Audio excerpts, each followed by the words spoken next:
Apa yang akan kita sharingkan malam ini? Tentu 10 jurus sukses bisnis retail. Nah, ini luar biasa ya, 10 jurus. Jadi 5 jurus sukses mengelola barang, 5 jurus sukses mengelola keuangan. Walaupun dalam semesta bisnis retail kita tidak hanya membahas tentang barang dan uang saja. Kita juga memikirkan tentang kompetitor, customer, karyawan, ya, kemudian gudang, fisik tokonya. Namun kali ini materi yang sangat hangat untuk kita diskusikan adalah tentang barang dan tentang uang, terbalut dalam 10 jurus sukses bisnis retail. Baik, bismillahirrahmanirrahim. Assalamualaikum warahmatullahi wabarakatuh. Selamat malam. Waalaikumsalam. Bahagia semua pengusaha retail Indonesia. Masya Allah, ini adalah calon-calon pengusaha retail yang sukses, insya Allah. Amin, amin. Oke, kita segera mulai. Siap semuanya? Siapkan catatannya, simak baik-baik. Insya Allah seru. Ya. Nah, 10 jurus sukses bisnis retail. Sebelum kita membahas semua 10 jurus ini, yang tentunya nanti teman-teman siap-siap menemukan momen ahanya ya. Bismillah. Kita sebelum membahas tentang 10 jurus sukses bisnis retail malam ini, ada sebuah fenomena yang ingin saya sampaikan. Ternyata dari sebuah penelitian bahwa 50% toko atau minimarket tutup dalam waktu sebelum 5 tahun. Wow, sebelum 5 tahun. Dan ternyata 35%-nya adalah tutup dalam waktu sebelum 3 tahun. Apa nih penyebabnya? 8 penyebab minimarket tutup sebelum 5 tahun. Yaitu barang semakin habis, uangnya semakin menipis. Wah, kok bisa ya? Barangnya semakin habis, uangnya semakin menipis.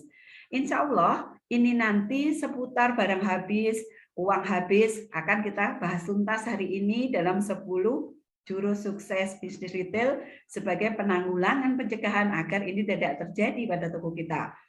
Banyaknya barang, tapi tidak terjual. Jadi kita salah memilih barang. Barang yang kita punya ternyata tidak bisa terjual di pasaran. Jadi kita salah menganalisa kebutuhan market kita, kebutuhan pelanggan kita. Ada piutang macet yang sangat menakutkan. Biasanya untuk teman-teman yang punya toko di desa, kalau bahasa Jawanya ewuh pekiwuh ya. Jadi sungkan kalau mau nggak boleh kasbon. Padahal Hiroshima hancur karena bom, kalau toko kita bisa hancur karena bon ya. Nah, ada juga tokonya sepi. Kemudian banyak barang yang kedaluarsa. Nah, karyawannya keluar masuk. Jadi banyak karyawan yang tidak kerasan, karyawannya baru ganti lagi gitu ya. Terus kehilangan barang dan uang. Ini satu masalah yang memang biasanya ada ketika baterai kontak susun. Ya.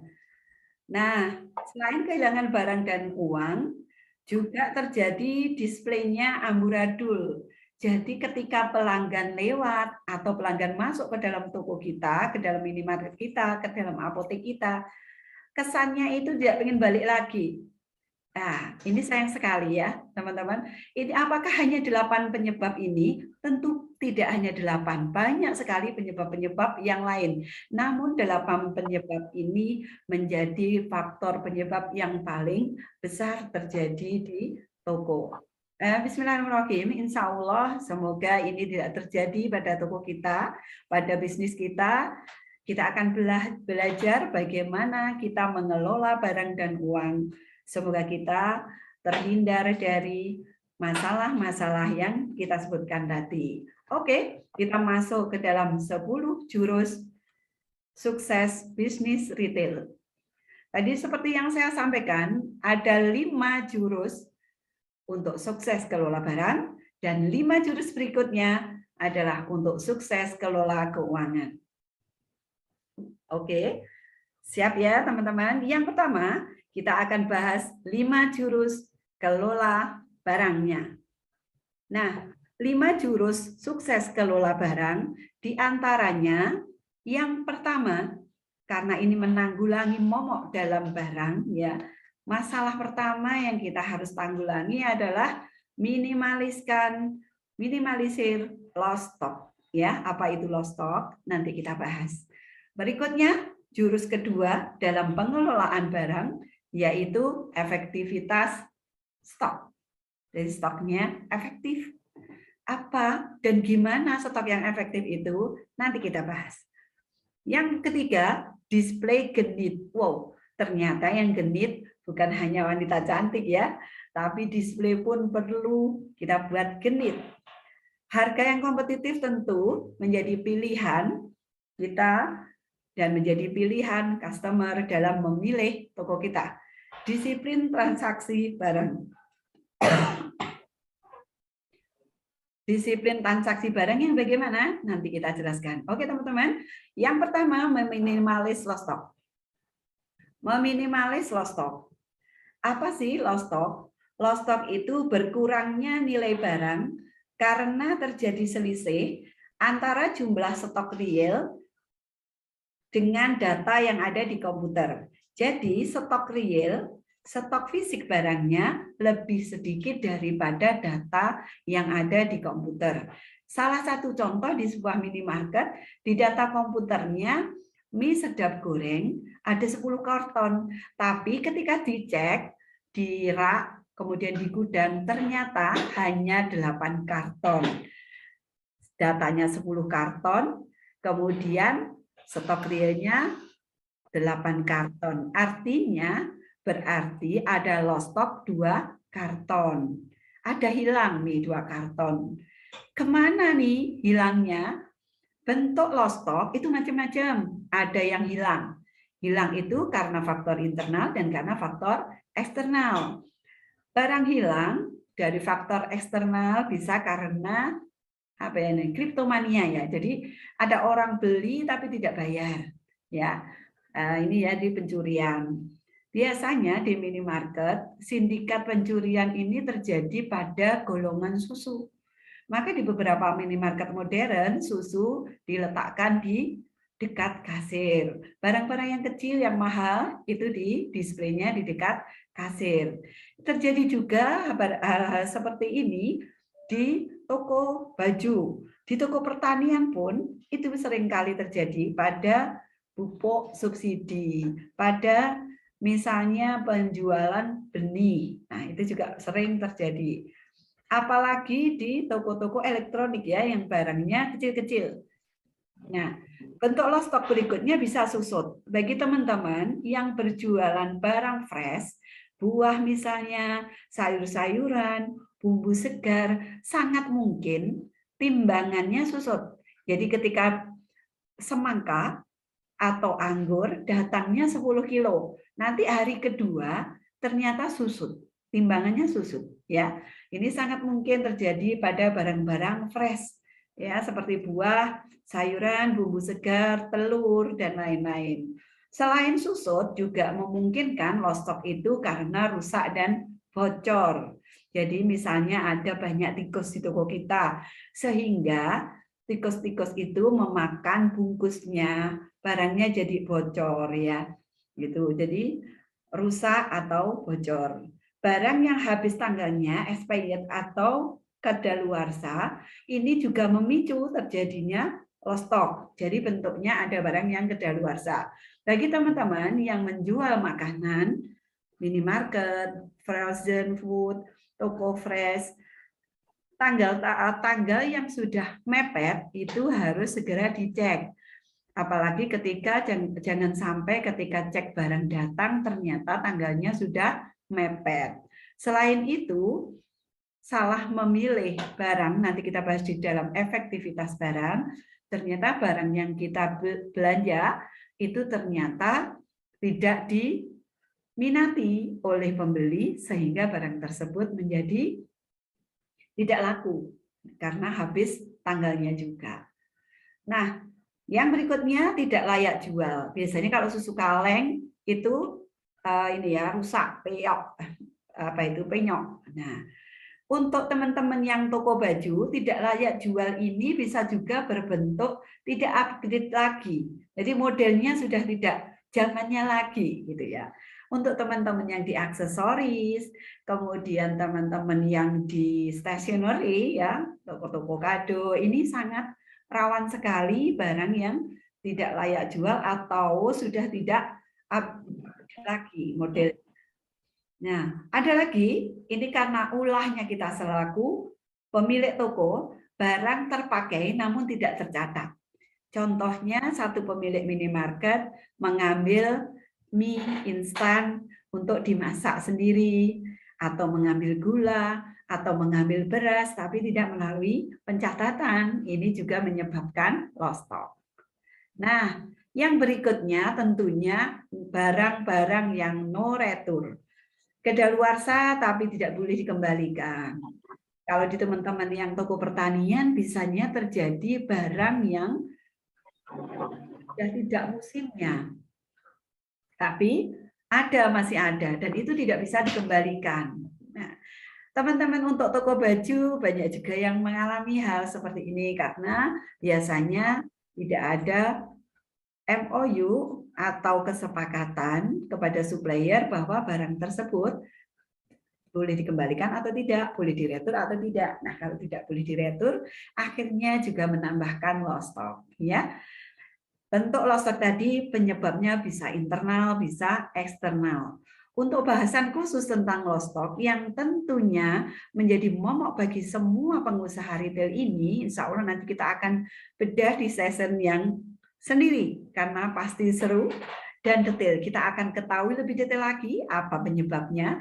Dari penyebab tersebut, kita akan ketahui juga cara penanggulangannya. Sepintas, teman-teman, bagaimana strategi meminimalis lost stock? Caranya, yaitu yang pertama, kita ciptakan alur pengamanan barang. Alur barangnya diciptakan sistem-sistem untuk pengamanan. Jadi setiap alur. Apa sih alur barang? Misalnya dari order. Kemudian setelah order apa? Cek barang datang. Yang berikutnya setelah cek barang datang di input pembelian. Di sini aja di 3 proses ini gambarannya ada celah kebocoran penyebab terjadinya lost stock. Contoh order. Ordernya asal ingat, ordernya asal setiap sales diorderi, setiap supplier diorderi. Ternyata barang yang kita order tidak laku. Ternyata barang yang kita cek barang datang, kita terima, tidak kita order atau dilebihkan. Contoh, kita pesan kepada supplier 10 karton sedap goreng, tapi sama supplier dikirimi 20 karton. Kalau sedap goreng kan laku keras, jadi nggak apa-apa ya, mungkin putaran keuangannya aja yang sedikit terganggu. Tapi kalau untuk barang lain, ternyata bisa juga barangnya itu jarang laku, ya. Nah, maka ini order itu perlu dipertimbangkan. Nanti kita akan bahas tersendiri di lain waktu tentang bagaimana sih rumus ordernya, bagaimana supaya kita tidak mempunyai barang yang overload dan tidak efektif. Selain kita ciptakan safety system di semua alur barang, tentu yang berikutnya kita juga ketahui terjadi lost stock enggak di toko kita. Bagaimana cara tahunya? Nah, kita lakukan validasi stok. Valid enggak stoknya? Data yang ada di komputer, apakah benar dengan data yang ada di stok realnya? Caranya kita lakukan stok opnam. Ya, apa stok opnam? Menghitung barang fisik, kemudian mensinkronkan dengan data yang ada di komputer. Bu Ana, bagaimana kalau nggak pakai komputer? Nah, ini satu kesulitan tersendiri, kita tidak bisa melakukan validasi stok. Kecuali teman-teman mencatat setiap keluar masuknya barang. Ya, itu baru kita bisa stok. Misalnya tadi mie sedap goreng datang 20 karton, setelah diturunkan laku 2, sorenya laku lagi 1, besoknya laku lagi 3. Berarti berapa? Lakunya 6, berarti harusnya masih 14. Nah, kalau pencatatannya rutin, nah insya Allah bisa kita stok 6. Jadi kita bisa tahu harusnya sisa stoknya ada berapa. Nah, yang berikutnya untuk meminimalis lost stock tentu kita harus paham standar NBH. Apa sih NBH? Nilai barang hilang. Standarnya berapa? Jadi tidak mungkin atau besar sekali kemungkinan pasti ada kebocoran. Tapi kalau bisa kebocoran itu masih dalam taraf normal. Jadi tidak berlebihan ya. Kalau bocor dikit lah ini bisa disikapi atau bisa ditoleransi. Standar NBH adalah toleransi perusahaan kepada kehilangan barang. Ini ada standarnya masing-masing. Kalau toko pertanian bagaimana, kalau minimarket bagaimana, kalau apotek bagaimana, berbasisnya persentase dari omset dalam 1 bulan. Ya, teman-teman, nanti kita akan belajar sendiri tentang bagaimana standar NBH. Selain itu, buatlah reward atau punishment juga. Jadi reward itu sebuah apresiasi perusahaan atau pemilik toko kepada karyawan yang pandai memelihara stoknya, mengamankan stoknya. Dan juga punishment atau klaim yang diberikan, aturannya dijelaskan sejak awal masuk karyawan, diberikan kepada karyawan yang ternyata kurang bisa memelihara keamanan stok barangnya sehingga menderita lost stock yang melebihi NBH. Nah, berarti perlu kita ciptakan reward dan punishment.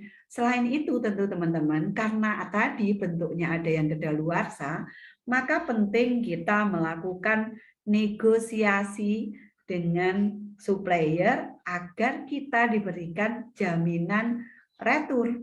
Jadi kalau ada yang kedaluarsa, misalnya kurang 1 bulan, gitu, kita bisa retur, ditukar barang yang oke, gitu ya. Nanti ada jaminan retur dari supplier. Bagaimana menciptakan jaminan retur? Maka perjelas kesepakatan, perjanjian, kerjasama dengan supplier dari awal. Oke, teman-teman. Ini ada gambaran ya. Nah, itu tentang strategi meminimalis lost stock. Yang berikutnya, jurus kedua. Jurus sukses kedua, kelola barang. Bagaimana? Caranya adalah efektivitaskan stok. Bagaimana sih stok yang dianggap efektif? Stok yang dianggap efektif adalah kita punya stok barang yang sesuai dengan kebutuhan masyarakat. Dalam kategori barang, kita itu memilah barang menjadi 3 kategori, yaitu barang fast moving, artinya laku keras, barang middle moving, biasa-biasa aja lakunya, atau slow moving, jarang laku. Nah, kelengkapan barang dari fast moving, middle moving, slow moving itu terukur dengan baik. Jadi kita gambarkan menjadi sebuah lingkaran seperti ini, teman-teman. Fast moving, barang yang sering laku, itu kita jadikan fokus produknya, ya. Kemudian middle moving biasanya itemnya lebih banyak. Itemnya lebih banyak, dan slow moving itemnya juga lebih banyak, tapi lakunya nggak begitu banyak.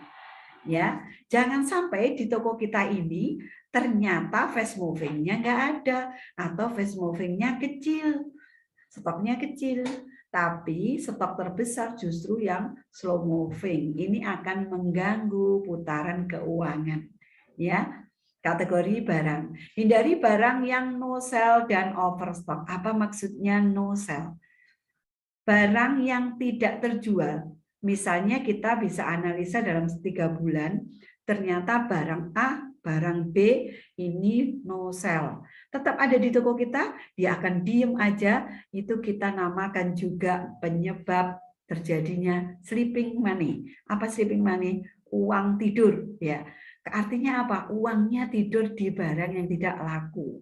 Nah, sini terjadi sleeping money. Hati-hati kalau sleeping money masih bisa dibangunkan ya, ayo bangun itu. Dengan cara apa? Nanti bisa dengan cara retur, dengan cara promo. Tapi kalau pingsan money ya, jadi uangnya pingsan, tidak bisa retur, tidak bisa laku, Masya Allah ini juga akan menjadi efektivitas stok kita sangat rendah. Ada juga yang namanya fokus produk dan produk pelengkap. Artinya kita punya standar dalam toko kita, dalam apotek kita, dalam toko pertanian kita, kemudian di dalam toko perkakas. Fokus produknya apa? Contoh seperti ini, di toko bangunan fokus produknya semen, pipa, paku. Lucu kan? Kalau toko bangunan tidak punya semen, tidak punya paku, itu namanya fokus produk. Minimarket tidak punya mie instan, minimarket tidak punya minyak, itu kayaknya ya bukan minimarket ya. Jadi ada fokus produk tertentu. Kalau toko pertanian apa fokus produknya? Toko alat tulis tidak punya buku, tidak punya ballpoint, aneh ya. Dan juga selain fokus produk ada juga produk pelengkap. Produk pelengkap itu membuatkan banyak-banyak pilihan kepada customer untuk memilah barang. Contoh kalau alat tulis, produk pelengkapnya misalnya spidol ya. Spidol masih bisa masuk fokus produk juga ya. Atau mungkin tepak pensil ya. Atau mungkin tasnya, atau mungkin kaos kakinya gitu. Nah, teman-teman, efektivitas stok itu poin pertama adalah kelengkapan barang. Kelengkapan barangnya itu maksudnya bagaimana? Fast moving, middle moving, slow moving sesuai proporsional. Kemudian selain itu barang yang lengkap adalah kita menyediakan yang dibutuhkan oleh customer kita. Itu dinamakan lengkap. Tidak harus semua barang kita punya, namun yang dibutuhkan oleh customer kita punya. Nah, oke teman-teman. Bisa dipahami ya? Itu adalah jurus kedua. Apa jurus ketiganya tadi? Layout menarik dan display genit. Layout itu adalah sebuah tata letak interior peralatan dan tata letak barang di dalam toko. Layout itu terdiri dari bagaimana kita menempatkan raknya, timbangannya, showcase-nya, freezer-nya, barang yang kelompok ini di mana gitu ya. Apa acuannya layout yang menarik? View atau pandangan dari luar pintu dan dari dalam pintu itu menarik. Jadi kalau ada orang jalan lewat, wah keren ini tokonya, bagus penataannya. Ketika masuk langsung tertarik. Nah, ya itu ya, view outdoor and indoor. Kemudian keamanan pengawasan ya. Jadi mudah dalam mengawasinya. Kasir atau pramuniaga kita mudah untuk mengawasi keamanan barang yang ada di dalam toko kita. Nah, tadi tata letak raknya, showcase, meja kasir, dan lain-lain. Ini ada ilmunya juga, teman-teman. Kalau kita lihat di minimarket modern, mengapa kasir selalu di dekat pintu, mengapa showcase di seberang sana, mengapa snack ada di sana, itu semua ada ilmunya. Ya. Layout juga tentang bagaimana mengatur, menyiapkan kenyamanan pembeli itu nyaman belanja. Karena alur belanjanya mudah. Lalu lintas customernya juga lancar. Jadi kalau mau belanja ternyata banyak barang berserakan, itu kan jadi nggak nyaman belanjanya ya.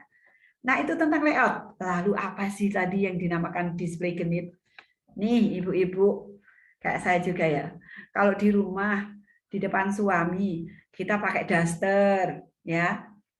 Lalu kalau bepergian, kita tampil cantik. Wah, itu nggak ada ya buat bapak-bapak ya. Itu ya bapak-bapak ya. Jadi istrinya nggak genit kalau di rumah. Jadi tidak menarik gitu ya. Sama dengan display toko kita. Display genit itu adalah sebuah marketing bisu. Nggak ngomong-ngomong, orang yang semula masuk toko kita maunya beli dua macam karena lihat tatanan yang menarik, displaynya genit, maka nambah nih belanjanya. Jadi kesan pertama begitu menggoda, selanjutnya nambah belanja. Itu namanya display genit. Gimana menciptakan display genit? Tetap stay di grup untuk teman-teman ya. Ikuti terus episode demi episode Zoom kami. Insya Allah kita akan tumbuh sukses bersama.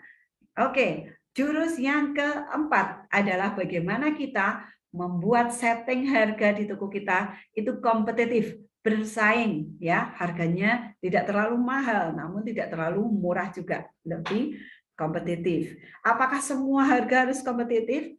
Tentunya tidak, ya. Kenapa harga yang kompetitif menjadi sangat penting? Disebutkan sebagai jurus keempat, sukses kelola barang. Karena jika harganya mahal, tokonya jadi sepi. Kalau tokonya sepi, barangnya kedaluarsa. Kalau barangnya kedaluarsa, nggak bisa retur juga. Akhirnya barang itu terbuang. Akhirnya apa, teman-teman? Loss stock-nya tinggi. Ya, jadi tidak hanya yang pertama tadi apa? Pengelolaannya minimalis loss stock. Yang kedua tadi apa? Tentang efektivitas stok. Ya, kemudian display genit. Ternyata harganya itu tidak kompetitif, maka tokonya menjadi sepi. Nah, bagaimana supaya harga kita itu kompetitif? Tentu namanya kompetitif itu bisa bersaing dengan kompetitor. Maka kita harus melakukan survei kompetitor secara berkala.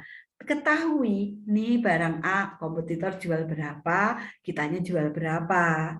Ya, apalagi di fokus produk. Fokus produk itu kan produk unggulan kita. Produk unggulan tapi kita kalah harga. Lah, ini nggak menarik juga. Selain kita survei kompetitor secara berkala, maka ciptakan value. Apa value? Value adalah nilai lebih toko kita dibanding dengan toko yang lain. Apa yang membuat pelanggan, customer itu memilih toko kita daripada tokonya kompetitor. Berarti kita harus punya nilai lebih. Kalau kita tidak punya nilai lebih, biasa aja, sama aja, maka customer kita akan lari ke sana, tidak akan beli di toko kita. Value bisa berupa value produknya, bisa juga berupa value layanannya, misalnya delivery order, order by WA, gratis ongkir, ada bonus untuk setiap pembelian. Nah, itu bisa dijadikan value. Selain itu, perlu kita membuat standar margin. Maksudnya gimana?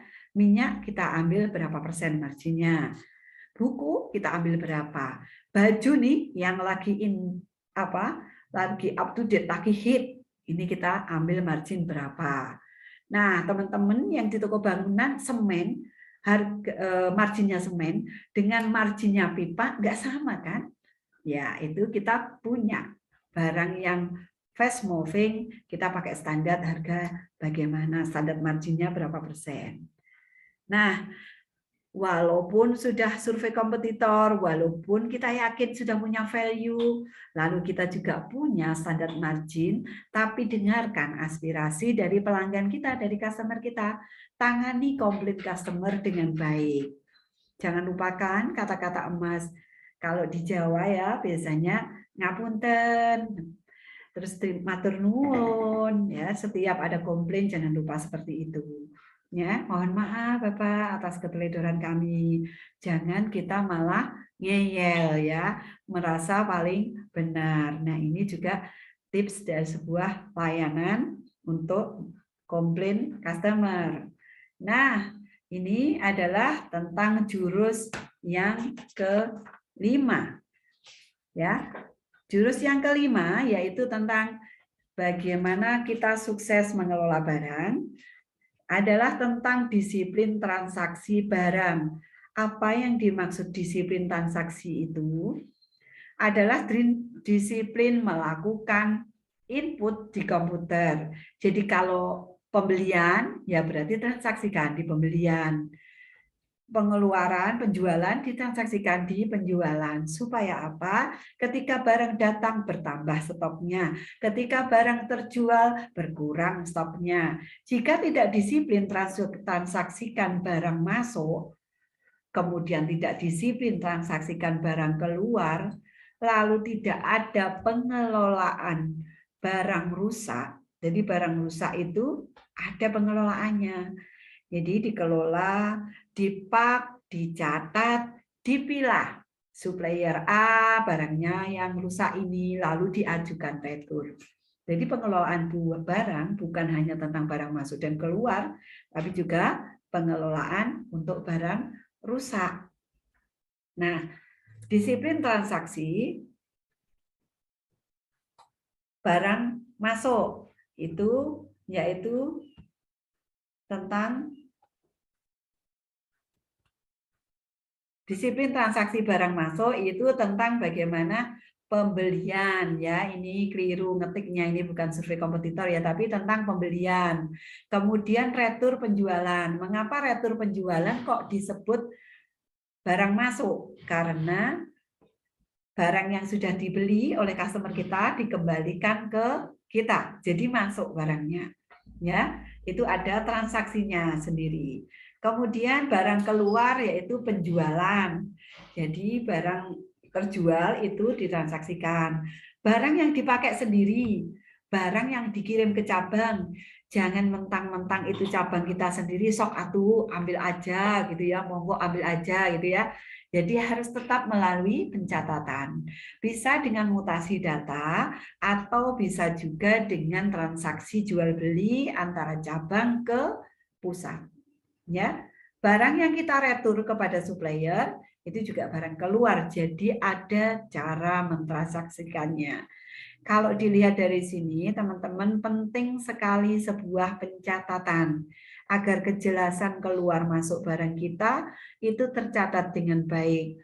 Ketika toko kita mempunyai 1000 item barang lebih atau omsetnya sudah bagus, tokonya rame, kalau pencatatan secara manual tentu sangat merepotkan. Jadi kita sarankan teman-teman memakai bantuan aplikasi software atau aplikasi kasir. Nanti beragam untuk toko flash bagaimana, untuk alat tulis bagaimana, untuk baju bagaimana. Ini sangat ya zamannya udah sangat modern. Kita harus melek teknologi ya agar pekerjaan kita menjadi jelas, pekerjaan kita menjadi mudah ya. Jadi saya sarankan untuk pakai software. Nah, teman-teman, disiplin transaksi kita strateginya bagaimana untuk memulai kita disiplin. Untuk memulai disiplin transaksi, karena transaksi itu tidak mungkin kita lakukan sendiri, maka kita perlu membuat struktur karyawan. Kemudian membuat job desk, pembagian job desk yang jelas. Contohnya bagaimana? Siapa yang wajib melakukan input pembelian? Berarti admin. Siapa yang wajib melakukan penjualan? Kasir ya. Jadi ada strukturnya di dalam satu toko, ada kepala toko, kemudian ada kasir, ada pramuniaga, ada admin, dan mereka jelas tugasnya, jelas job desk-nya. Nah, agar seragam, agar terstandar cara melakukan tugasnya, kita perlu membuat SOP atau standar operating procedure. Setelah dibuatkan SOP, sudah jelas caranya, kita kontrol. Apakah karyawan ini sudah benar kinerjanya. Kita buatkan ini, sistem pelaporan kerja. Jadi hari ini omset berapa, hari ini ada kejadian apa, barang datang apa, retur apa. Kemudian kita buat rapotnya karyawan atau disebut juga KPI, Key Performance Indicator. Ya, itu adalah rapotnya karyawan. Nah, teman-teman semua, selain itu kita perlu membuat reward dan punishment tadi. Ini adalah sebuah cuplikan dari strategi pengelolaan karyawan. Nah, ternyata selain kita bahas barang dan uang, ternyata di dalamnya perlu kita bahas juga karyawannya, orangnya yang mengerjakan pekerjaan ini. Oke, teman-teman, itu adalah 5 jurus sukses kelola barang. Nah, teman-teman, gimana? Apakah sampai di sini teman-teman sudah bisa memahami? Teman-teman sudah merasakan manfaatnya? Katakan yes untuk teman-teman yang sudah dapat manfaat. Katakan yes, teman-teman. Yes. Yes. Alhamdulillah ya. Nah, ini alhamdulillah. Oh, Yes. yes, yes. Oke, terima kasih. Nah, tak kalah itu kita akan bahas 5 jurus kelola uang. Jadi kalau ngomongin uang ini baik banget ya. Oke, ini operator bisa dibantu teman-teman lagi. Kita lanjut ke materi sukses yang kedua, yaitu 5 jurus sukses kelola keuangan. Seru nih kayaknya ya, pasti ya. Ini teman-teman, mohon maaf kalau saya terlalu cepat, nanti supaya forum tanya jawabnya lebih lama, jadi teman-teman kita bisa diskusi lebih lama ya. Betul. Nah, ini saya coba agak percepat, oke? Nah, yang pertama dari 5 jurus sukses kelola keuangan retail, yaitu jalankan manajemen keuangan. Apa sih manajemen keuangan? Manajemen keuangan ada 3, yaitu buku kas atau jurnal kas yang mencatat keluar masuknya dana, yang mencatat keluar masuknya uang kita. Yang kedua, manajemen keuangan, yaitu adanya laporan laba rugi. Yang ketiga adalah tentang neraca. Buku kas, pencatatan keluar masuk keuangan usaha ini sangat penting. Jangan sampai yang teman-teman mengelola usahanya suami istri, ini suami tanya sama istri, mana uangku yang kemarin? No, kemana ya, kok habis ya? Nah, ini bikin berantem nanti ya. Jadi punyai catatan buku kas atau keluar masuk. Nah, selain itu laporan laba rugi. Apa sih laporan laba rugi? Di dalam laporan laba rugi tertulis jelas teman-teman, berapa omset kita. Omset adalah hasil penjualan. Lalu ada HPP atau harga pokok pembelian. Setelah omset dikurangi HPP, maka di bawahnya adalah laba kotor. Nah, laba kotor ini belum waktunya diambil. Tahan dulu.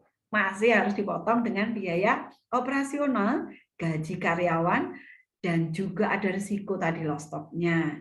Baru terakhir kita dapatkan laba bersih. Nah, laba bersih inilah yang boleh teman-teman ambil.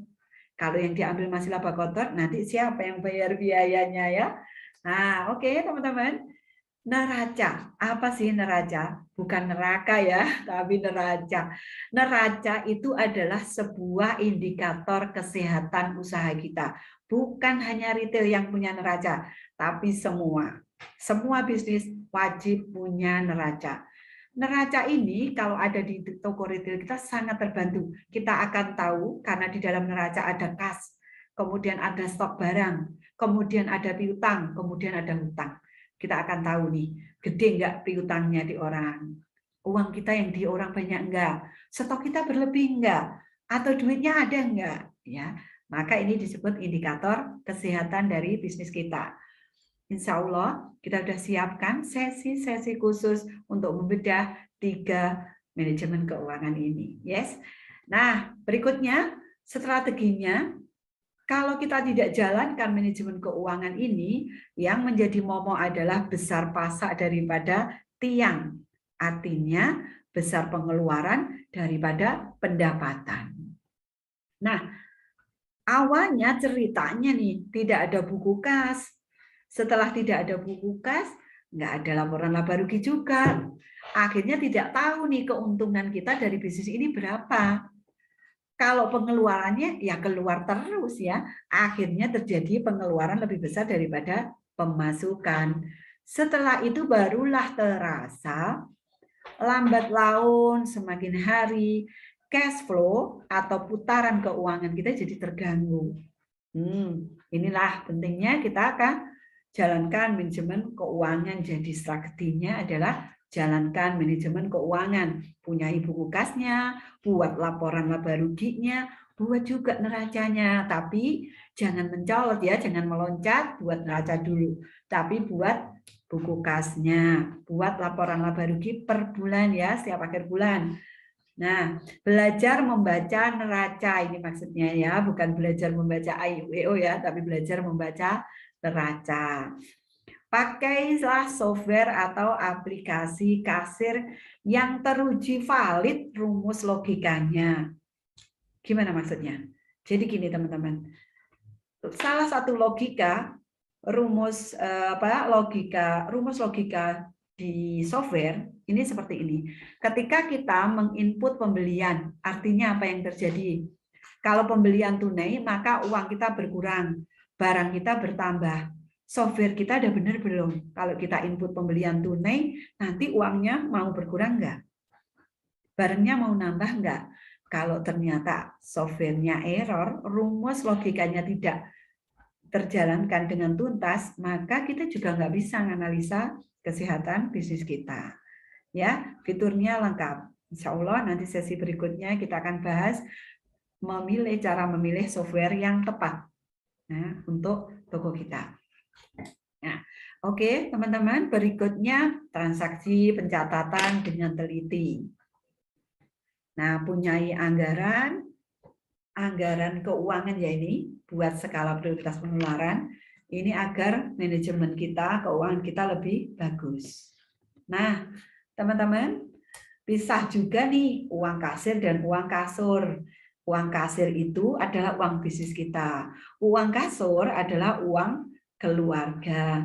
Banyak atau banyak nih, SPP ambil uang kasir, beli baju ambil uang kasir, bayar listrik rumah, uang kasir, uang laundry, uang kasir. Banyak nggak yang kayak gini? Ayo tobat yuk. Nah, tobat bareng nanti ya. Oke teman-teman. Jika uang kasir dan uang kasur bercampur, kita tidak akan tahu pengeluaran keluarga ini berapa, labanya juga nggak tahu. Nah, pengeluaran jadi tidak terkontrol. Ya, karena apa? Karena tidak ada buku kas. Ini juga bikin berantem tadi. Ya, tapi insya Allah semangat teman-teman. Kita akan atasi hal-hal seperti ini dengan manajemen keuangan. Nah, yang jurus kedua, ini adalah momok, menjadi penyebab utama toko tutup tadi yang saya sebutkan, yaitu piutang macet. Piutang macet itu tidak hanya eksternal pelanggan kita loh, tapi juga ternyata internal. Apa sih piutang macet internal? Kasbon karyawan yang terlalu besar. Jadi karyawannya keluar, kasbonnya belum terbayar lunas. Prive atau laba yang kita ambil selaku pemilik bisnis berlebihan, melebihi laba bersih yang kita dapatkan. Ada lagi karena barang yang kita pakai tadi, ngambil ya, beli snack, ngambil minuman tanpa pencatatan. Kemudian kita buka cabang. Nah, barang dari barang cabang kita hutang ke pusat. Maka jadinya piutang cabang yang besar itu juga bisa menimbulkan piutang macet. Ya, apa nggak boleh buka cabang? Oh boleh, tetap boleh. Tapi ada saat yang benar kapan kita bisa buka cabang. Ya, oke teman-teman. Bagaimana cara menghindari piutang macet? Jual cash saja, biar nggak ada piutang. Bereskan. Tapi tidak semudah itu ya teman-teman. Kalau yang kadung terlanjur teman-teman memberikan piutang kepada customer, maka terapkan limit kredit. Contohnya gimana? Pelanggan A, Pak Andri misalnya belanjanya 1 juta, maka tidak semua dong itu kita jadikan piutang. Misalnya untuk Pak Andri kita tetapkan limit kreditnya 200.000. Kita sampaikan ke Pak Andri, Pak Andri ngapunten, mohon maaf. Ini untuk Pak Andri kita bisa bantu bonnya maksimal 200.000 ya Pak, biar sama-sama jalan. Nah, bisa juga kita buat penagihan secara rutin kepada yang kadung terlanjur punya piutang macet. Tagih ya piutang macetnya dengan baik. Ya. Yang berikutnya setelah piutang macet adanya kebocoran keuangan. Dari mana nih kok bisa bocor? Ternyata arus kas keluar dari lingkaran keuangan perusahaan. Jadi dapat uang omset dipakai bangun rumah. Keluar nih dari keuangan perusahaan. Ya, pengeluaran keluarga semua diambil dari toko. Itu akhirnya keluar itu si uang dari lingkaran usaha kita. Nah, teman-teman semua, selain itu ada prive yang berlebihan ya, kita ngambil uang terlalu banyak, ngambil labanya terlalu banyak. Pencurian uang oleh karyawan, naudzubillah, semoga tidak terjadi pada teman-teman. Namun jika terjadi, nanti kita bisa diskusikan. Pencurian oleh eksternal ya, maling, gendam, begal, semoga Allah cegah, Allah hindarkan kita dari keburukan-keburukan seperti itu. Tidak ada safety system, jadi ada alur barang, tentu juga ada alur uang.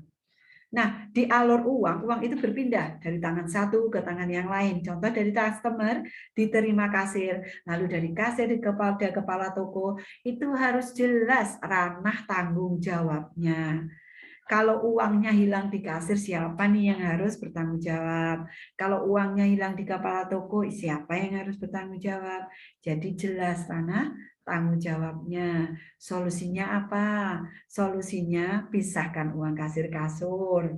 Buat laporan laba rugi, kasir kasur terus ya. Iya benar teman-teman, rumit kalau bercampur. 10 tahun lebih saya mencampur dan 10 tahun lebih saya berada dalam kemerosotan, tidak tahu tentang perkembangan bisnis kita.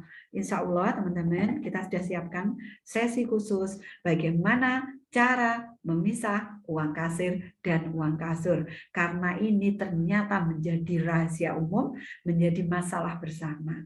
Ya, punya apa itu laporan laba rugi. Ciptakan alur keuangan yang aman dan jelas dari setiap perpindahan uang. Buat sistem negosiasi pembayaran yang jelas dan aman dengan supplier. Sepakati tempo pembayarannya seperti apa, kalau cash seperti apa, baik transfer atau tunai. Itu juga untuk mengamankan kita dari kebocoran keuangan. Karena kalau kita tidak punya data yang rapi, bisa juga kita itu dapat tagihan yang bukan tagihan kita. Itu sangat mungkin terjadi ya. Buat layout yang aman supaya kita terhindar dari begal dan lain-lain. Kalau bisa pasang CCTV juga. Nah, untuk gendam, untuk hal-hal yang di luar kemampuan kita, maka kita bisa rutinkan ibadah di tim kita, di toko kita, supaya Allah memberikan perlindungan dari hal-hal yang tidak kita inginkan. Gitu ya, teman-teman. Nah, yang berikutnya adalah tentang inflasi. Ya, apa sih inflasi ya?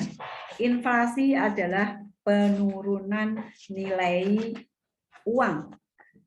Maksudnya kalau hubungannya dengan bisnis retail kita yang seperti apa? Dulu teman-teman di tahun 2000 satu toko grosir, semi grosir itu bisa bermodal 100 juta sampai 200 juta. Tapi sekarang uang 200 juta itu hanya dapat barang nyempil di pojokan ya. Karena apa? Karena harga barang naik, kemudian artinya terjadi inflasi pada nilai modal kita. Akhirnya kalau itu tidak kita siapkan cadangannya, persediaan barang kita jadi berkurang, akhirnya kelengkapan barang jadi menurun. Solusinya? Pengelolaan profit. Maksudnya gimana? Jadi laba bersih jangan diambil semua, harus ada laba ditahan untuk backup terjadinya inflasi. Seberapa ditahannya?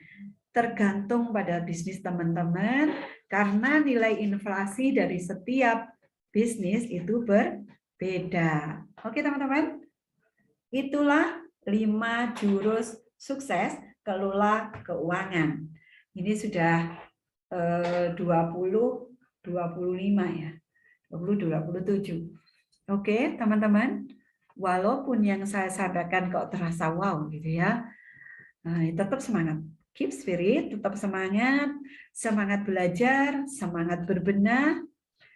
Dari setiap kesalahan yang Allah hadirkan kepada kita semua, Allah ingin kita pelajari. Kita cari hikmahnya, sehingga dari kesalahan itu kita belajar untuk berbenah, membenahi diri, membenahi bisnis, semakin hari semakin baik, dan akhirnya kita bisa mengembangkan bisnis ini semakin besar dan semakin besar. Insya Allah kami media edukasi Pambain Retail Group siap mendampingi teman-teman yang siap belajar, siap berbenah, tetap jaga semangatnya, dengan keluar grup, ajak sebanyak mungkin teman-teman yang lain untuk bergabung supaya manfaat yang kita lakukan malam ini dan malam-malam seterusnya akan meluas sehingga memudahkan banyak orang. Itu ya teman-teman. Oke, baik, sebagai ini bocorannya teman-teman, insya Allah nanti di Minggu 9 Oktober kita akan bahas 6 jurus sukses pisah uang kasir, uang kasur. Yang menjadi rahasia umum tadi, yang menjadi masalah bukan hanya di bisnis retail, namun semua bisnis. Masih banyak teman-teman UMKM yang mencampur uang kasir dan uang kasur.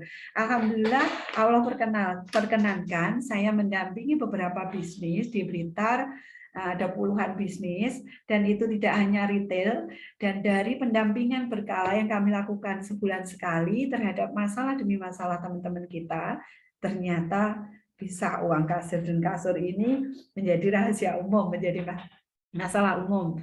Jangan lupakan catat tanggalnya Minggu 9 Oktober 2022. Teman-teman bisa menghubungi admin Pak Bayun di nomor yang tertera 0857 0605 8924 atau bisa menyampaikan di grup ya. Nanti akan kita pandu.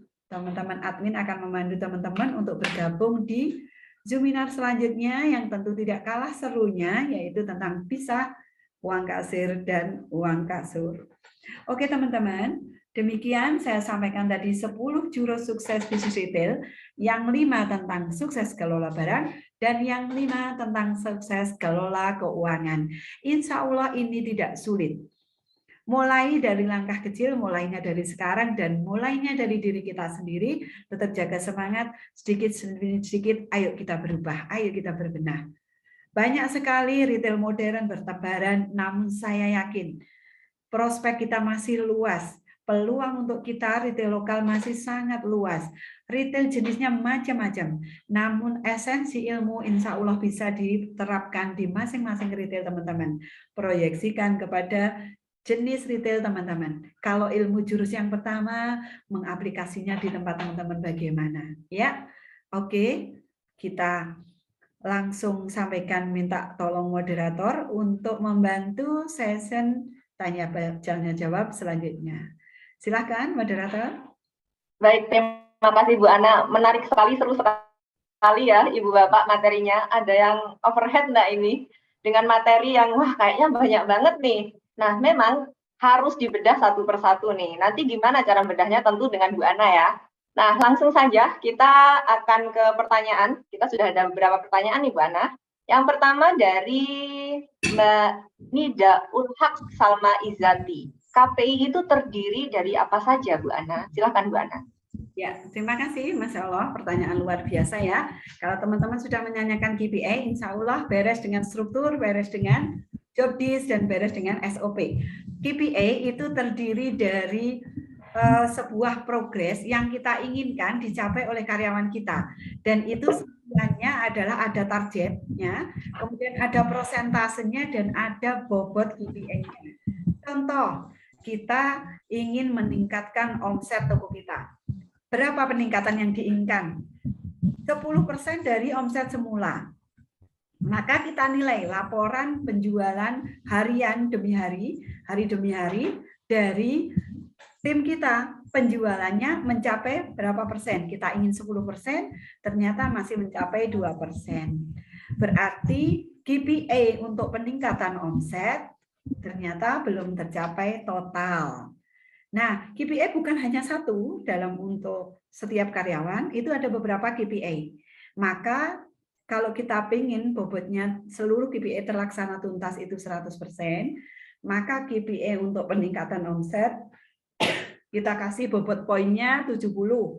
Untuk KPI menekan loss stock kita kasih bobotnya 20. Untuk KPI pelayanan 10. Atau kita lagi pengen pelayanannya membaik, maka KPI pelayanannya ramah, sopan, senyum, sapa, salam, kita tingkatkan bobotnya.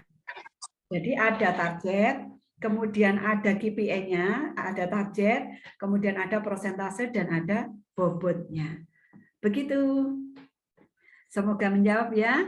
Nanti detailnya kita bisa belajar lagi. Oke. Baik, terima kasih Bu Ana atas jawabannya. Semoga menjawab ya Mbak Nida Ulhak Salma. Jadi kalau misalkan belum jelas bisa langsung ke Bu Ana nih untuk konsultasi langsung. Ya. Pertanyaan selanjutnya Bu Ana dari Pak Hanif, izin bertanya tentang penagihan piutang macet. Kapan baiknya kita menagih hanya via telepon atau via surat atau kunjungan langsung customer yang macet? Terus misal customer tetap macet, bagaimana baiknya strategi kita selanjutnya Bu Ana? Terima kasih. Baik, pertanyaan tentang piutang macet dari Dr. Hanif. Nah, piutang macet kapan mau ditagih? Itu kita harus menetapkan dianggap macet itu berapa tenggang waktunya. Pas kita memberikan piutang kepada customer kita, tentu ada tanggal jatuh tempo ya teman-teman. Contoh piutang macetnya piutangnya kita kasih tempo 1 minggu. Ternyata belum bayar 1 minggu. Berarti sudah macet kan sebenarnya? Oke. Kita mau kasih toleransi berapa? Setelah jatuh tempo, misalnya customer kita belanja ke toko kita tanggal 1, kita kasih tempo pembayaran, tempo piutangnya 1 minggu, maka tanggal 8 harusnya bayar. Tanggal 8 kok belum bayar. Nah, kita mau kasih toleransi berapa? Ini belum macet, ini hanya tertunda pembayaran, boleh. Tapi sebenarnya itu sudah macet. Karena sudah melebihi jatuh tempo, maka dikatakan macet ketika jatuh temponya belum bayar. Nah, bagaimana kapan itu penagihannya? Setelah kita pakai toleransi, misalnya dengan cara 1 minggu waktunya bayar, tanggal 8 belum bayar, kita ingatkan. Kita mengingatkannya bisa dengan WA, bisa dengan telepon, itu lebih bagus lagi, lebih ada kedekatan dengan customer kita. Jadi kita sampaikan, mohon maaf Bapak Ibu, nota tertanggal ini sudah jatuh tempo, mohon bantuannya untuk segera dilunasi. Nah, itu pemberitahuan pertama, seperti kita menegur karyawan teguran pertama. Ternyata kita kasih jeda seminggu lagi, kok tetap belum bayar. Ini kalau masih tadi WA bisa ditelepon, mohon maaf Pak, apakah bisa bantu untuk segera ditransfer? Kalau tetap macet, bisa dikunjungi, itu akan lebih baik. Nah, kita bisa membuatkan SOP penagihan kepada karyawan kita dengan cara membuatkan surat penagihan, lalu diantarkan oleh tim kita yang sebelum berangkat itu sudah disimulasi bagaimana menyampaikannya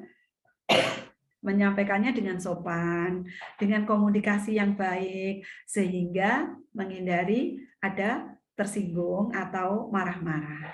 Gitu.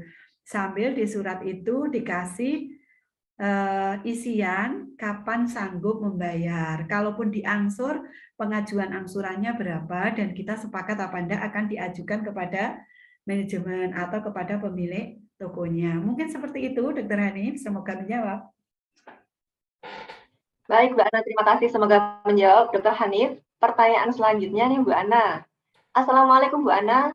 Bu, saya kan baru buka usaha alat-alat listrik 3 bulan ini. Cara atau kiat-kiat agar usaha lancar dan mendapatkan omset yang bagus bagaimana? Silakan, Bu Ana. Ya. Terima kasih. Dari mana ini tadi, moderator? Dari Mbak Hilda Awaliyah Rusadi. Oh, dari Mbak Hilda, Barakallah ya, sudah 3 bulan buka, Masya Allah, semoga lancar. Semoga lancar, laris manis gitu ya. Mbak Hilda, sebenarnya dari 10 jurus tadi, kita bisa ringkas menjadi 4, agar toko kita laris. Ya, rangkumannya adalah yang pertama, jaga kelengkapan barang. Jaga kelengkapan barang, karena kalau setiap orang datang ke kita, terus kita dapat barang yang dicarinya didapatkan, maka kan senang, dia akan berulang lagi. Kelengkapan barang yang pertama, jadi sudah masuk 10 jurus ya. Yang kedua, tentang display genit. Sudah barangnya lengkap, displaynya menarik, nambah belanja, nambah rame tokonya. Yang ketiga, itu adalah pelayanan. Jadi pelayanannya yang ramah, sopan ya. Nah, yang keempat adalah harga yang kompetitif. Harga yang kompetitif, harga yang bersaing. Kalau barangnya lengkap, terus displaynya menarik, kemudian pelayanannya ramah, nah kemudian harganya kompetitif, mau kemana lagi? Udah nggak usah kemana-mana gitu ya, insya Allah ke toko kita. Coba bayangkan ketika barangnya tidak lengkap, displaynya menarik, kemudian pelayanannya bagus, harganya kompetitif, masih terampuni. Tapi kalau barangnya tidak lengkap, kemudian displaynya amburadul, makanan campur marut dengan semen, ini ya, campur marut, kemudian makanan disatukan sama non food, obat nyamuk sama roti, misalnya seperti itu. Nah, ini displaynya kurang menarik, apalagi harganya mahal, ya. Nah, maka yuk ditata ya, Mbak Ida, ditata apanya, kelengkapan barangnya, ketahui nih apa yang dibutuhkan, kemudian di display yang menarik, kemudian melayani dengan yang baik, dengan sopan, dan juga harganya yang kompetitif. Tidak perlu banting-banting, yang penting kompetitif. Siap, semoga menjawab. Terima kasih. Ya, terima kasih kembali Mbak Hilda atas pertanyaannya. Semoga menjawab. Ke pertanyaan selanjutnya ya Bu Ana, dari Mbak Latifah Dian Novita Serli. Izin bertanya Bu Ana, saya baru buka usaha tos serba, barang saya belum komplit. Kira-kira barang apa yang harus ada dan barang yang tidak perlu stok banyak? Silahkan Bu Ana. Oke, terima kasih. Ini pertanyaan yang luar biasa ya, kritis sekali. Barang saya belum lengkap, barang apa yang harus saya ada dan barang apa yang saya harus nggak ada. Ya, tahunya dari mana? Jadi esensi dari sebuah bisnis adalah sebuah solusi. Jadi bisnis yang menghadirkan solusi dari permasalahan masyarakat, bisnis tersebut akan bisa dengan mudah diterima oleh masyarakat. Jadi ketika masyarakat membutuhkan barang, kita menyediakan, kita menjadi solusi dari masalah yang ada di masyarakat. Nah, barang yang harus ada adalah barang yang dibutuhkan masyarakat sekitar toko kita. Barang yang tidak perlu ada, yang tidak dibutuhkan. Masalahnya tahunya dari mana? Tahunya dari survei.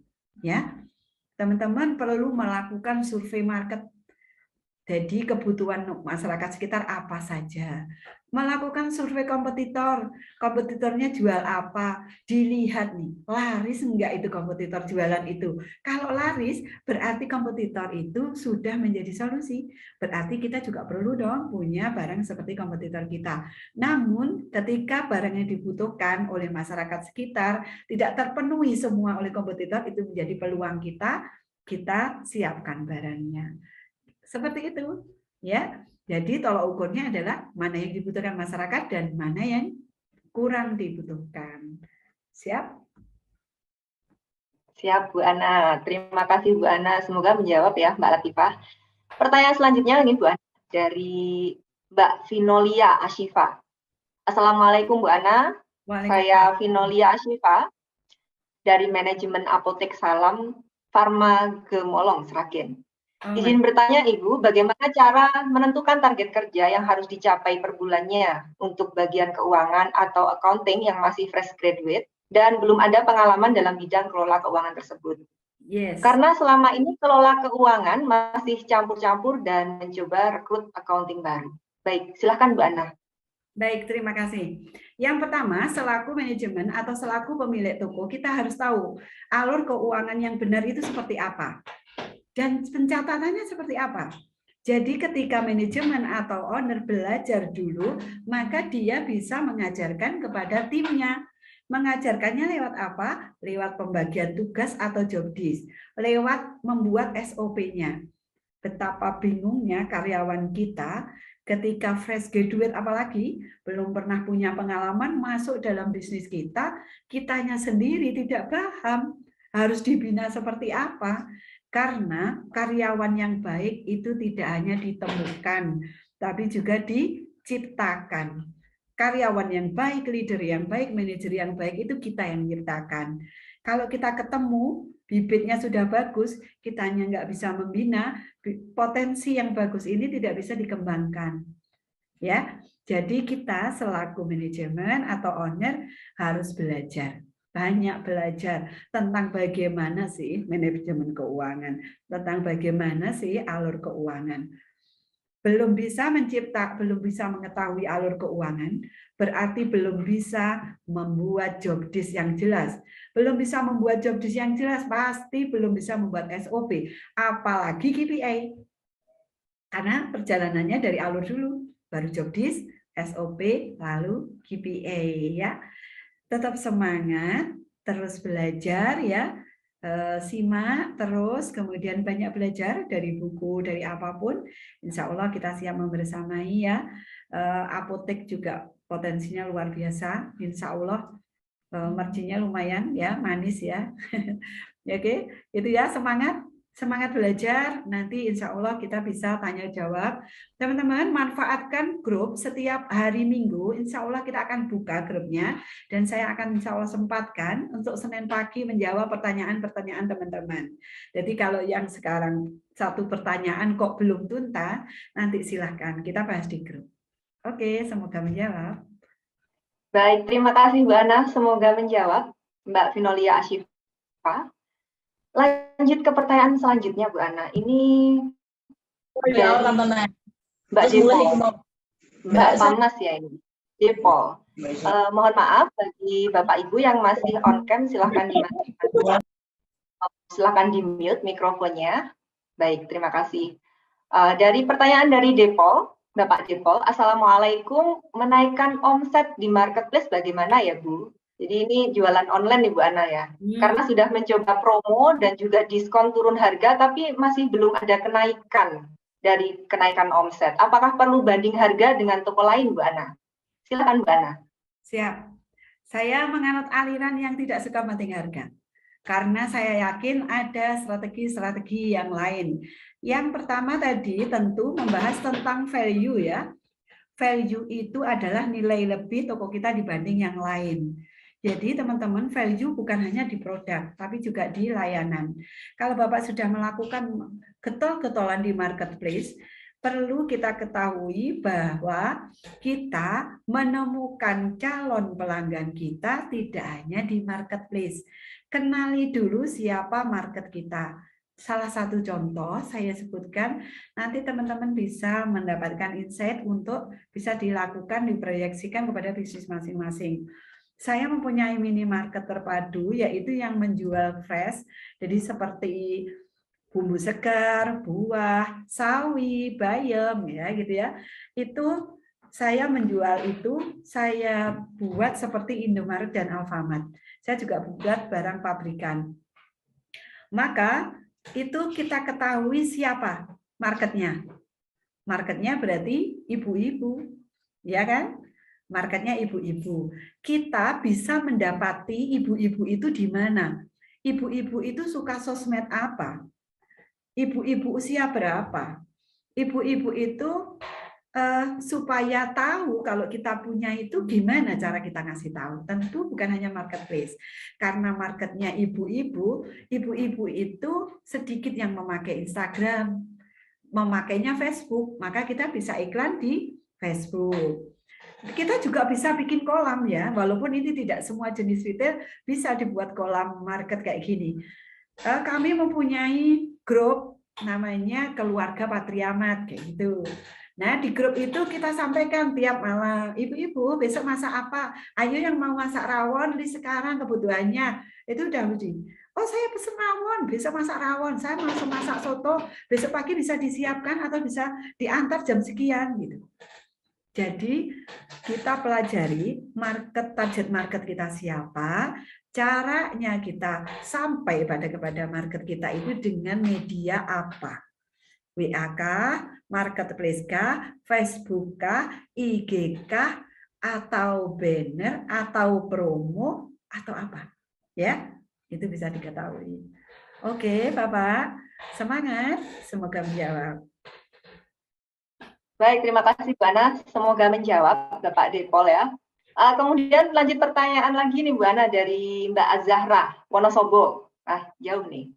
Assalamualaikum, izin bertanya. Untuk grosir sembako, bagaimana cara mengelola kenaikan harga barang yang hampir tiap bulan terjadi kenaikan? Seperti harga rokok yang hampir setiap bulan naik, sedangkan margin penjualan di toko grosir sangat kecil sekali. Sehingga setiap ada kenaikan harga, hasil penjualan sebelumnya tidak cukup untuk belanja. Bagaimana Bu Ana? Silahkan Bu Ana. Betul. Saya juga alhamdulillah ada dua toko grosir ya dari tahun 2000 dan 2014. Kita mempunyai strategi khusus ya. Strategi khusus diantaranya yaitu memang untuk kenaikan harga, ya kita itu nggak bisa ngelawan ya, nggak bisa ngelawan. Artinya kita ya kalau waktunya naik ya dinaikkan. Nanti masyarakat yang akan memilih produk di mana terjangkaunya keuangan mereka. Nah, kita sebagai pebisnis tentu tidak ingin keuntungan kita menurun.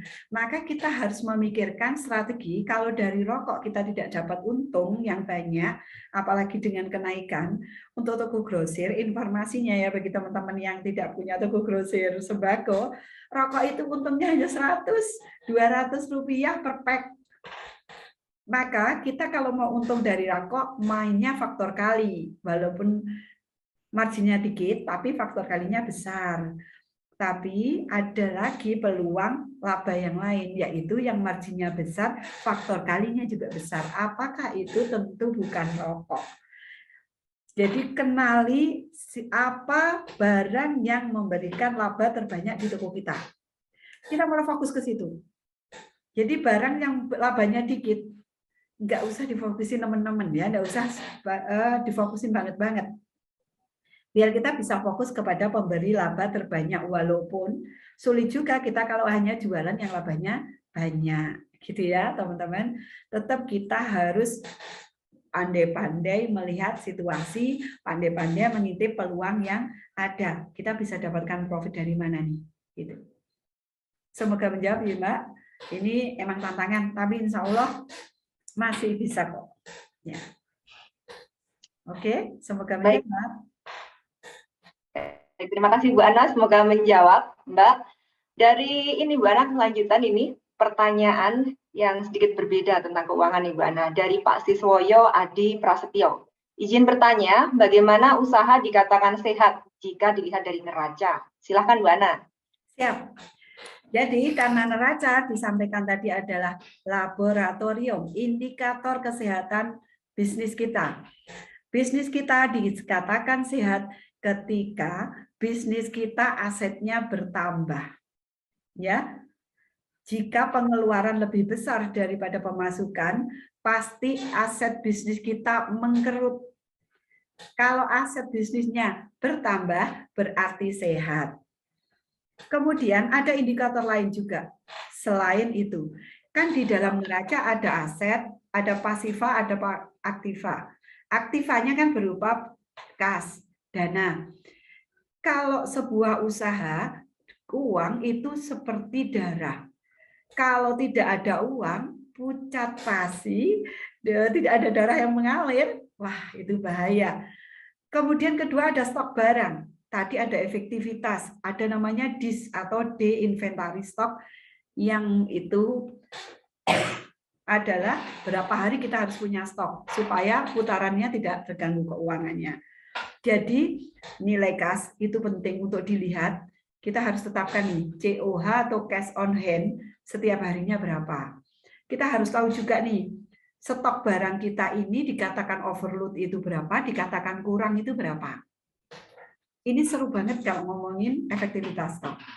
Kemudian yang berikutnya piutang tadi. Jadi aset itu kan ada kas, stok barang, piutang, lalu alat. Nah, kalau di software kami, itu setiap saat saya bisa lihat kas sekarang berapa, stok barang nilainya berapa, piutang berapa, hutang berapa.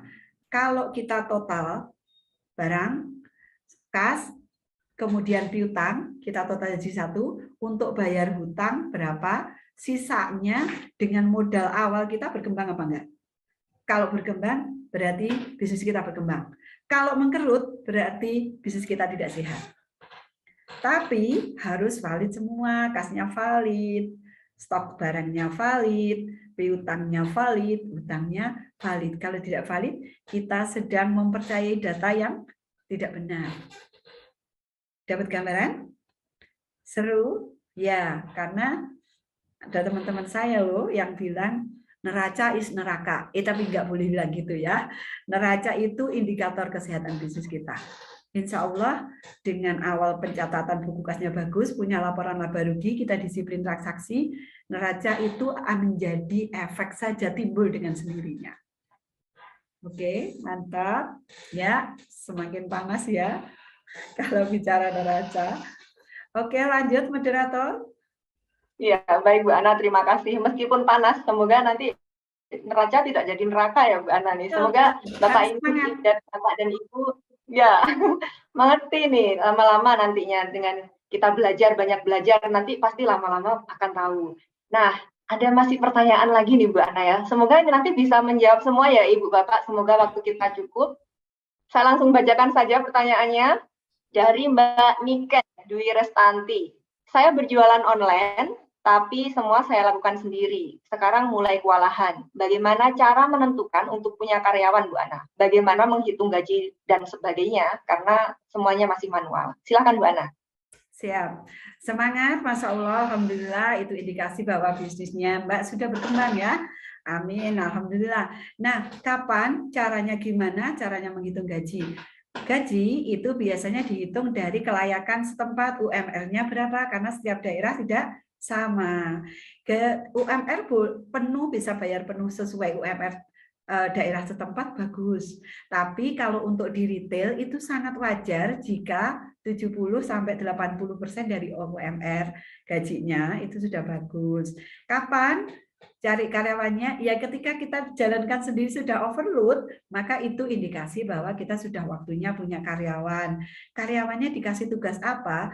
Bikin alur bisnisnya dari alur awal hingga akhir barang, alur awal hingga akhir keuangan, dari alur pekerjaan setiap pekerjaan yang kita mau percayakan dulu untuk dilakukan oleh karyawan pertama kita apa. Ya, contoh kalau online mungkin alurnya pre-order ya Mbak ya, atau sudah stok barang. Kalau pre-order berarti nanti ada yang harus upload foto, harus ada yang upload produk. Setelah itu ada yang pesen, ada yang nyatet, ada yang orderin, ada yang kirim, ada yang pembayaran. Kira-kira Mbaknya mau mempercayakan yang mana dulu? Contoh mempercayakan, oh yang ini aja yang kirim. Oh, yang packing. Dia berarti tugasnya nanti kirim sama packing. Oh, boleh juga sama jadi customer service untuk menjawab setiap chat yang masuk. Jadi nanti dipilah. Buat dulu alurnya, kemudian mau ditugaskan apa, cari orang yang sesuai, gajinya seperti itu, dan dibina, di training. Sabar. Ya, karena pengusaha itu juga leader, juga pemimpin, pembina, pembimbing ya. Oke, semangat Mbak. Insya Allah kesuksesan besarnya bisnis ini dengan Mbaknya di depan mata. Semangat. Amin, amin, amin ya Rabbal Alamin. Semangat untuk kita semua ya Bu Ana ya. Bu Ana, ini karena waktunya tinggal 4 menit lagi, mungkin kita akhiri dulu Bapak Ibu. Mohon maaf bagi beberapa pertanyaan yang belum terjawab, nanti bisa langsung kopas aja kirim ke grup, karena Bu Ana juga menyediakan sesi tanya jawab di grup. Nah, silahkan Ibu Ana untuk menutup agenda kita pada malam hari ini. Sebelumnya saya ingin menginformasikan juga ke teman-teman semua. Jadi tadi mungkin ada Bapak Ibu yang belum mencatat dengan baik, jangan khawatir karena materi seminar akan kita bagikan di grup setelah seminar ini nanti selesai. Jadi Bapak Ibu tinggal mendownload dan jangan tinggalkan grup karena di dalam grup masih akan ada banyak sekali informasi-informasi yang tentunya akan bermanfaat. Akan ada seminar-seminar lagi lanjutannya. Dan juga bedah-bedah tema lain dan diskusi menarik, karena kita nggak mungkin membahas hanya dalam satu sesi, kurang sekali. Bagaimana cara memilih software yang tepat, tentang karyawan, supaya dan sebagainya, yang kita perlu waktu sendiri untuk mendiskusikan itu. Juga Bu Ana ini menyediakan selain kelas intensif yang tadi Bapak Ibu dilihat di depan, seperti di video awal, juga membuka klinik minimarket, yaitu membuka, melahirkan, mendampingi, dan juga mengobati minimarket dari Bapak Ibu. Dan juga jangan lupa ada Zoominar yang sangat penting nih, ini dan banyak sekali permasalahan di sini, sehingga kita mengangkat tema tentang 6 jurus sukses pisah uang kasir dan uang kasur, karena di lapangan banyak sekali yang masih mencampur uang kasir dan uang kasur. Jangan sampai ini terjadi pada Bapak Ibu. Dan bagaimana sih jurus sukses untuk memisah uang kasir dan kasur, cara mengelola uang bisnis dan juga uang pribadi? Jangan lupakan nanti di hari Minggu tanggal 9 Oktober 2022, silakan hubungi admin Kambayun di 0857 0605 8924. Nanti juga akan kami kirimkan informasi ke grup, jadi jangan khawatir Bapak Ibu kalau misalkan masih belum selesai mencatatnya. Nah, baik, mungkin begitu saja. Silahkan Bu Ana, ada kata-kata penutup dari Bu Ana sebelum kita tutup sesi Zoominar kita pada malam hari ini. Ya, siap. Terima kasih, Mbak Yani. Teman-teman semua, perlu kita sadari bahwa di Indonesia dengan 297 juta penduduknya, yang insya Allah semua itu adalah warga negara Indonesia ya, karena penduduk. Dan ternyata retail terbesar itu dikuasai oleh Alfamart dan Indomaret. Kalau di retail minimarket, ada yang di apotek, ada ke-24. Teman-teman jangan berkecil hati, karena semua punya segmen market sendiri-sendiri. Salah satu contoh, di retail minimarket sembako, teman-teman tidak perlu berkecil hati karena mereka, retail minimarket modern, Alfamart dan Indomaret itu mentargetkan target marketnya adalah traffic market. Jadi traffic market ini mereka ambil karena mereka ada di jalan-jalan raya. Tapi mereka tidak menjangkau namanya traffic kependudukan atau traffic domisili. Traffic domisili itu lebih membutuhkan beras, minyak, produk-produk lokal, tapi itu tidak disediakan di mereka. Jadi peluang kita masih sangat banyak. Teman-teman yang di apotek, sekarang apotek kesadaran masyarakat untuk mendapatkan obat lebih cepat dan lebih dekat itu sangat tinggi. Jadi masih sangat besar sekali peluangnya. Namun untuk berkompetensi dengan mereka, kita perlu menempa diri. Kita perlu mempunyai manajemen serapi mereka agar kita bisa berdaya saing dengan mereka. Jadikan kita ini sebagai pemicu semangat-semangat untuk sahabat-sahabat retail yang lain. Ayo kita berbenah bareng. Ayo kita bertumbuh bareng. Jangan khawatir, ya, dengan kebersamaan insya Allah kita saling bertumbuh, saling bertukar pikiran, saling bertukar pengalaman. Nah, itu teman-teman, jangan lupakan untuk Zoom berikutnya, karena kenapa kita mengambil tema pisah uang kasir dan uang kasur, selain ini menjadi penyebab banyaknya kericuhan keuangan di dalam bisnis, sebenarnya kesuksesan bisnis, masalah yang timbul dalam bisnis kita berawalnya dari kita selaku owner. Memperbaiki diri sama dengan memperbaiki bisnis. Berawal dari hal-hal kecil yang rutin kita lakukan. Kesalahan-kesalahan kecil, terutama bercampurnya uang kasir dan uang kasur. Saya tidak ingin teman-teman mengalami apa yang saya alami 15 tahun pertama saya melakukan bisnis. Saya merasa sangat kaya, saya belanja ini dan belanja itu, maka dalam waktu singkat modal pun ludes. Karena tidak terpisah uang kasir dan uang kasur. Karena bisnis saya tidak hanya retail, dengan tercampurnya uang kasir dan kasur, maka saya tidak bisa melihat bisnis mana yang berkembang dan bisnis mana yang justru menggerus. Akhirnya saya membunuh bisnis yang yang bertumbuh karena saya tidak punya bahan pertimbangan. Kalau kita orang Islam, kita itu beribadah ada dalilnya. Kalau kita berbisnis ada datanya. Jadi berdasarkan data. Ya, oke teman-teman. Salam bertumbuh, salam sukses untuk kita semua. Tetap jaga semangatnya. Sampai ketemu lagi untuk diskusi-diskusi, sharing-sharing yang tak kalah seru berikutnya, terutama di waktu terdekat, yaitu bisa uang kasir dan uang kasur. Saya selaku pemateri narasumber hari ini dengan penuh kerendahan hati memohon maaf, kita di sini ingin berbagi ilmu, berbagi pengalaman.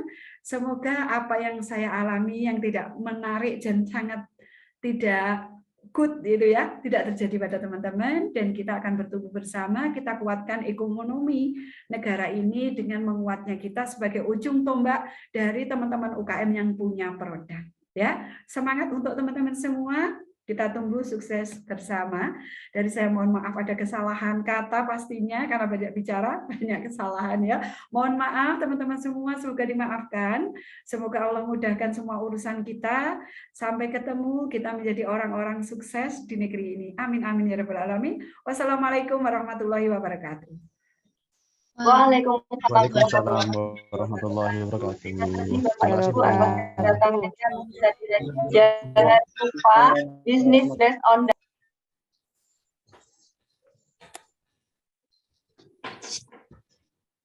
Makasih Bu, kula pun ngantuk. Siapa? Tak banyak Bu. Itu berbicara moodnya belum dibuka Bu, itu Mbak Ana moodnya belum dibuka. Ini unmute. Oke. Oh baik, sepertinya tadi ke-mute. Mohon maaf. Jadi saya selaku moderator mengucapkan mohon maaf jika ada salah kata. Sampai jumpa di Zoominar selanjutnya.